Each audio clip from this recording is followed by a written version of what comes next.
그래서 이 대수대명 굿과 이 산수한 굿은 목적이 좀 다르다는 거를 여러분들께서 인지를 좀 하시면 좋을 것 같습니다.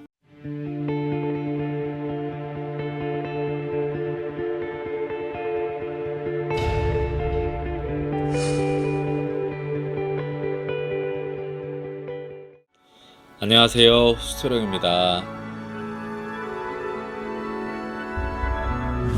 안녕하세요. 안녕하세요. 혹시 살아있는 사람 같은 경우에도 천도제를 하는 경우도 있나요? 천도제라고 이야기를 하긴 좀 그렇지만 길을 갈라드리는 경우는 있죠. 일반적으로 우리가 어떤 진옥일을 할 때 길을 갈라드리긴 하지만 산 사람의 길을 갈라드리는 경우를 산수한굿이라고 해요. 산수한굿이라고 해서 망자는 아니지만 저승의 길을 갈라드리는 경우거든요. 그런 경우에는 우리가 노인분들을 대체적으로 그렇게 해드리는데 조금 더 오래 사셨으면 좋겠는 마음에서 그렇게 길을 미리 갈라드려서 좀 더 건강하게 오래 좀 살길 기원하는 마음이 있고요. 일반적으로 상수한굿을 따로 하시는 경우도 있겠지만 대탁굿 같은 경우도 사실 결론적으로 대탁굿의 목적이라고 한다면 이 산수한굿이랑 비슷합니다. 그래서 우리가 일반적으로 세남굿 하시는 분들도 그런 이야기들 하시잖아요. 천금 세남이 있고 여러 가지 세남들이 있지만 정말 세남굿을 하면은 3대가 편하다라는 이야기가 있듯이 대탁굿 또한 3번 하게 될 경우에는 편하게 돌아가시고 바로 극락왕색 한다고 또 이야기가 알려져 있습니다. 전반적으로 항상 꼭 보면은 좀 3번인 것 같아요. 3번이죠. 왜냐하면 3이라는 숫자는 굉장히 중요하니까요. 그쵸. 그래서 일반적으로 대탁굿 같은 경우에는 무당 선생님들이 굉장히 많이 하시죠. 실제로 살아계실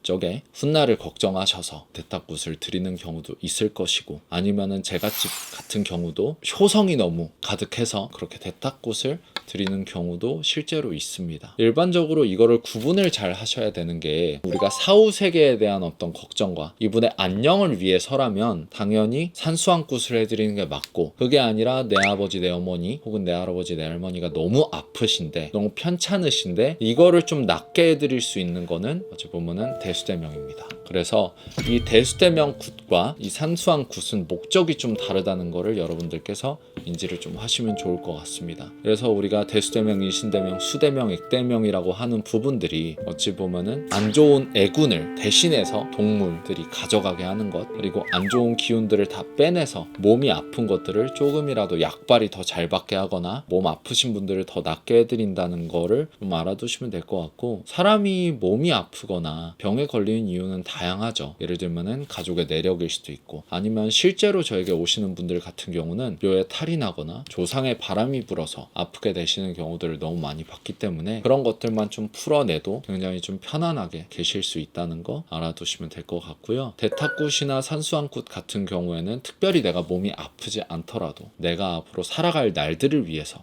하시는 경우가 많다. 그리고 산수한굿 같은 경우에는 정말 망자 길 갈라드리는 것처럼 갈라드려요. 그래서 우리가 산수한굿을 할 때는 망자처럼 길을 갈라드리지만 결론적으로 살아가실 적에도 편안하시고 돌아가셨을 적에도 편안하시게끔 하는 굿이다 라고 생각을 해두시면 될 것 같습니다. 오늘은 여러분들께 어찌 보면 산 사람도 길을 갈라드려서 천도제를 해드리나요? 라는 질문에 대해서 산수한굿과 대수대명에 대한 차이점과 설명을 좀 드렸는데요. 여러분들께서 내가 그래도 죽을 땐 아니지만 좀 편안하게 그래도 살아가고 싶다라고 했을 때는 우리가 산수한굿이나 대탁굿을 해보고, 만약에 내가 너무 몸이 아프고 내 가족이 아프다 했을 적에는 대수대명을 통해서 그 아픈 권세를 좀 쓰린 권세를 몰아내서 편안하게 좀 돌이켜주는 그런 굿이라고 생각을 해주시면 될 것 같습니다. 더 궁금하신 점이 있으시다면 연락을 주시면 더 자세히 설명을 드리도록 하겠습니다. 감사합니다.